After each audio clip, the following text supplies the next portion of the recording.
हम तो आप सबकी सेवा में लगे ही हैं।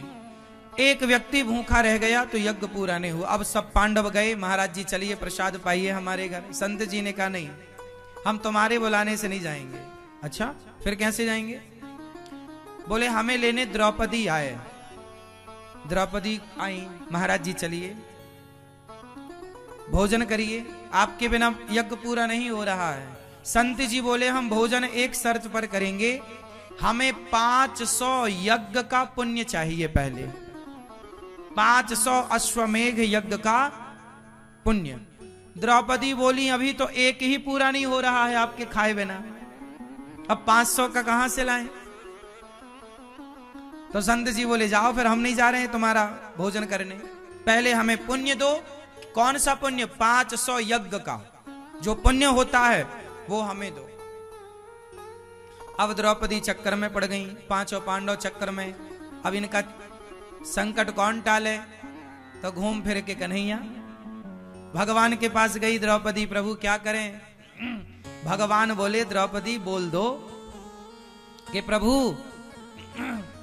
मैं अपने यहां से आप संतों का दर्शन करने आई हूं, और संतों का दर्शन करने के लिए जाते हैं तो एक एक पग हम रखते हैं तो एक एक यज्ञ करने का पुण्य मिलता है।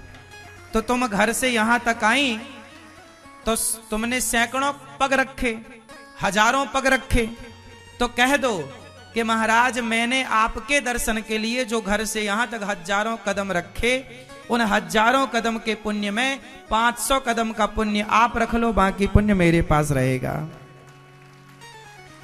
तो द्रौपदी ने कहा कि हे प्रभु मैं आपके संतों का दर्शन करने जब आप जाते हैं, आपको क्या लगता है? आप वृंदावन आए, संतों का दर्शन किया, कथा सुनी।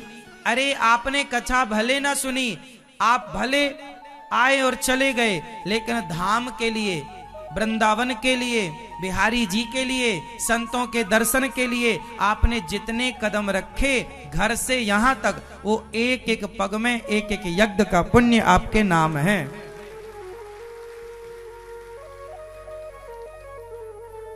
द्रौपदी ने कहा 500 कदम का पुण्य आप रख लो, बाकी छोड़ दो। संत जी ने गदगद होकर कहा देवी हम तुम्हारे इस पुण्य से प्रसन्न हैं कि तुमने संतों को इतना श्रेष्ठ माना, संतों का सम्मान किया। संत ने जाकर प्रसाद पाया, यज्ञ पूरा हुआ। कुल मिलाकर ये कथा ये कहती है कि आप वृंदावन आए, आपकी वजह से कोई वृंदावन आया और आपकी वजह से किसी को भोजन मिला, तो ये समझो ये सारा पुण्य है और ये पुण्य का फल मिलकर रहेगा। इसलिए पुण्य करने का मौका मिले तो छोड़िए मत, क्योंकि हम पाप तो करते ही हैं,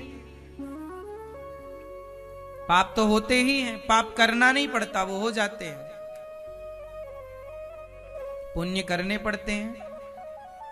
तो आप सभी पुण्यात्मा हैं कि धाम में बैठे भगवान की कथा सुन रहे हैं।